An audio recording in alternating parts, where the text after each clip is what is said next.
ఆదికాండం 7వ అధ్యాయము. దేవుడైన యెహోవా నోవహుతో చెప్పెను, నీ కుటుంబంతో కలిసి ఓడలోనికి ప్రవేశించుము. నిన్ను ఈ తరములో నీతిమంతుడిగా చూచి తిని. పవిత్ర జాతుల్లో ప్రతి జాతి పోతులు 7 పెంటులు 7, పవిత్రములు కాని జాతుల్లో ప్రతి జాతి పోతును పెంటియు 2, ఆకాశ పక్షుల్లో ప్రతి జాతి మగవి 7, ఆడవి 7. నీవు భూమి అంతటి మీద సంతతిని జీవముతో కాపాడునట్లు నీ యొద్ద ఉంచుకొనుము. ఎందుకనగా ఇంకనో 7 దినములకు నేను 40 పగలను 40 రాత్రులను భూమి మీదకి ప్రచండమైన వర్షమును కురిపించెదను. నేను చేసిన సమస్త జీవరాశులను భూమి మీద ఉండక తుడిచివేయుదునని నోవహుతో చెప్పాను.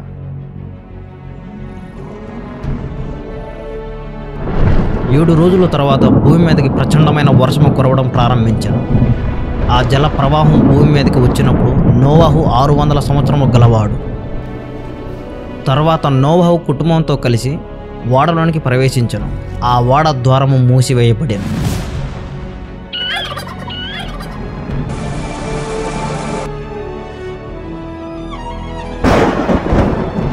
ఆకాశం నుండి అగ్ని కీలలు భూమి మీదకి ఎగిసిపడెను. భూమి మీద ఉన్న సమస్త శరీరం దహించి వేసెను. భూమి మీద ఉన్న అగ్ని పర్వతములు చీల్చబడెను. పట్టణములన్నీ అగ్నితో దహించకపోయిను. మహాసముద్రపు ఘోరమైన తరంగాలు పట్టణములను ముంచివేశాను.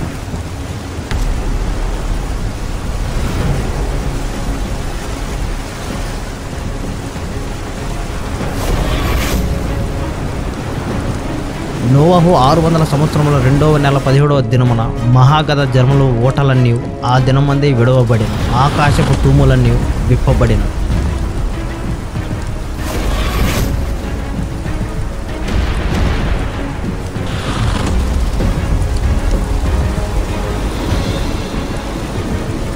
నలభై పగళ్ళు 40 రాత్రులు ప్రచండ వర్షం భూమి మీద కురిశాను.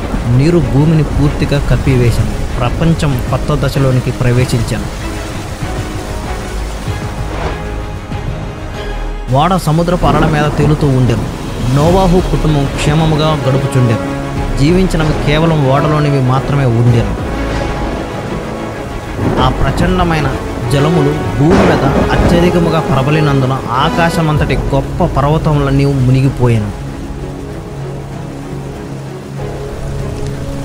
అప్పుడు పక్షులు, పశువులు, మృగములు, భూమి మీద ప్రాకు పురుగులు, భూమి మీద సంచరించు సమస్త శరీరులు, సమస్త నరులు చచ్చిపోయారు.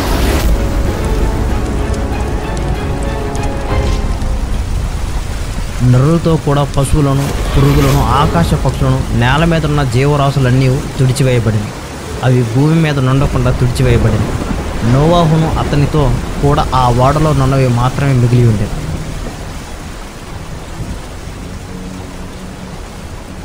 నూట 50 రోజుల వరకు నీళ్లు భూమిపై విస్తారంగా కప్పి ఉండేవి.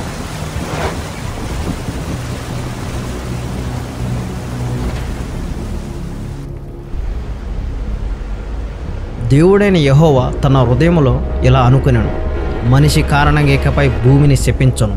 ఈలాగున సముద్రపు ముప్పు ఇక మీదట భూమిని నాశనం చేయుటకు రానియను అని సముద్రమునకు, ఆకాశమునకు ఇంద్రధనుసును గుర్తుగా పెట్టి జ్ఞాపకం చేసుకుందనని దేవుడైన యెహోవా పలికెను. దేవుడు తన ప్రతిజ్ఞను నిలబెట్టుకున్నాడు. నోవహు ద్వారా ప్రపంచానికి కొత్త జీవితం ఇచ్చి దేవుని ప్రేమ, క్షమకు గుర్తుగా ఉన్నాడు. నీతి జీవితం దేవుని ప్రేమను పొందడానికి గొప్ప ఆధారంగా ఈ కథ చెప్తుంది.